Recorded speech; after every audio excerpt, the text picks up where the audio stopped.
साहब के 2 भाइयों का केस हमने हेबियस कॉर्पस फाइल की हुई थी और आज जो है रिस्पोंडेंट साइड से जो है रिपोर्ट्स आनी थी, लेकिन उनकी तरफ से बिल्कुल नाकामी का जो है इजहार किया गया।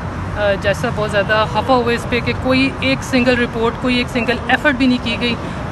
डेल्टा यूनिवर्सिटी उनके 2 भाई हैं जिनका पॉलिटिक्स से बिल्कुल भी कोई ताल्लुक़ नहीं है, जो 2 प्रोफेसर्स हैं जो यूनिवर्सिटीज़ में पढ़ाते हैं, तो उनको ट्रेस करने में हमारे रिस्पोंडेंट्स मुकम्मल तौर पे नाकाम रहे हैं।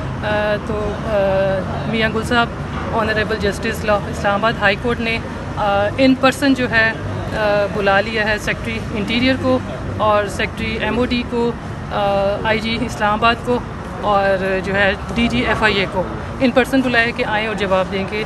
अभी तक क्यों ट्रेस नहीं किया। Thank you. जिसका एटीट्यूड है क्यों ना उनके खिलाफ कंटेम्प्ट प्रोसीडिंग इनिशिएट की जाए। तो अभी स्ट्रिक्टली एक बहुत स्ट्रिक्ट ऑर्डर पास हुआ है और हमें होपफुल हैं, मैम आमना जैसा बता रही हैं, हम बड़े होपफुल हैं इंशाल्लाह 15 को काफ़ी पॉजिटिव रिजल्ट आएगा, क्योंकि ये बच्चे बेचारे जो प्रोफेसर दोनों एजुकेशनिस्ट हैं, दोनों बड़े अरसे से मिसिंग हैं। इससे पहले भी इनको उठाया गया को 144 डेज, इनमें से एक भाई 144 डेज़ रहा, उसके बाद वो रिलीज़ हुआ, फिर उसका नाम ECL में डाल दिया गया, फिर वो पेशावर हाई कोर्ट से की डेट उन्होंने वहाँ से रिलीज़ हुआ। यानी कि एक उसके भाई को जस्ट उन भाइयों को इस बात पे विक्टिमाइजेशन करी है जो अज़हर मशवानी साहब के भाई हैं। तो ये इसका मतलब ये है कि एक आदमी का अगर ख़ानदान में कोई एक्टिविस्ट है या कोई भी वो करता है, जर्नलिस्ट है या कोई भी है, तो उसकी सारे ख़ानदान को उठा लो। तो ये ट्रेंड जो इस मुल्क में बन चुका है, इसको ख़त्म होना चाहिए। अब एक आदमी उसका पर्सनल एफर्ट है, पर्सनल कुछ भी उसकी एक्टिविटीज़ हैं, उसकी बेस पे उसके सारे ख़ानदान को आप एक्यूज़ कर देते हैं, सारे ख़ानदान को उठा लेते हैं, फिर उसके बाद मिसिंग पीपल में डाल देते हैं। तो यही पिटीशन थी जो मैं मामला भी आपको बता रही थी, यही पिटीशन थी और इसी के ऊपर कोर्ट ने बड़ा स्ट्रिक्ट ऑब्जर्वेशन दी है। इंशाल्लाह भी और होपफुल के 15 तक काफ़ी को पॉजिटिव रिजल्ट हम उम्मीद करते हैं, हम एक्सपेक्टेशन भी करते हैं कि कम से कम एजेंसी से ये टोको करते हैं कि ये काम छोड़ दें। एटलीस्ट लोगों के जो बेगुनाह मासूम भाई बहन बच्चे माँ बाप, उनको उठाना छोड़ दें। एटलीस्ट जो उनके जिसके खिलाफ कोई एलिगेशन है तो उसके खिलाफ प्रोसिक्यूशन करें ना। कॉन्स्टिट्यूशन आपको प्रोवाइड करता है, लॉ प्रोवाइड करता है, आप उस बंदे को अरेस्ट करें, FIR दें, उसके बाद वो अपना कॉन्सिक्वेंसेस जो भी फेस कर लेगा। बट दैट डजंट मीन आप 1 महीना 2 महीने उस बंदे को उठा लें विदाउट एनी उसके इन्फॉर्मेशन को वो कहाँ है। वो पाकिस्तानी है, उसके फंडामेंटल राइट्स हैं, कॉन्स्टिट्यूशनल राइट्स हैं। तो इन राइट्स को जो बार बार वायलेशन हो रही है, खुदा रही बंद करें और इस तरह लोगों को ना करें कि लोग अपने मुल्क से बताना शुरू कर दें।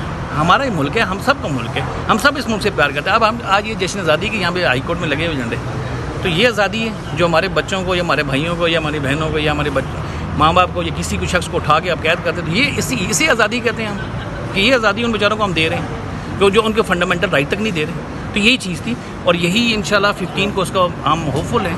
कोर्ट ने अच्छी ऑब्जर्वेशन दी है, हम कोर्ट से हमें तो सिर्फ कोर्ट से है, तो इंशाल्लाह पॉजिटिव। अच्छा ये बताइएगा कि जब भी कोई ऐसा केस होता है मिसिंग पर्सनस के हवाले से, जो लोग अगवा कर लिए जाते हैं, उनको बाज़याब करवा लिया जाता है या वो घर पहुंच जाते हैं, उसके बाद कोर्ट प्रोसीडिंग ख़त्म हो जाती हैं, ना कोई मुद्दई उसको लेना चाहता टेक ओवर करना है, ना उसका वकील आता है, बस जी बंदा बाज़याब हो गया, पता नहीं कहाँ था किधर था, आगे मामला नहीं बढ़ाया जाता, मामला इधर ही ठप कर दिया। ये वाकई ये बैड लक है कि इसको मंतकी अंजाम तक जाना चाहिए कि जिन लोगों ने इनको उठाया है, जिन लोगों ने आज इस नतीजे पे पहुंचे हैं, तो उन लोगों को भी एक अंजाम आना चाहिए, ताकि ये तभी बंद होगा जब उनके खिलाफ कोई पीनल एक्शन होगा, तो ये चीज़ें तब बंद होगी। वरना ये होता है कि हम उठाते हैं, हम रिट फाइल करते हैं, वो छोड़ देते हैं, उसके बाद फिर ये चीज़ ठप हो जाती है और फिर नया तरीका शुरू हो जाता है, फिर किसी नए को उठा लिया जाता है। ये वाकई बात यह है कि इन लोगों के खिलाफ कंटेंट प्रोसीडिंग भी इनिशिएट हो और उन लोगों के खिलाफ प्रॉपरली उन तमाम जो भी लोग इन्वॉल्व हैं, जो भी ऑफिशियल्स हैं, उनके खिलाफ एक प्रोसीडिंग इनिशिएट हो और अल्टीमेटली उनको सज़ा दी जाए, तो शायद ये सिलसिला बंद हो जाए।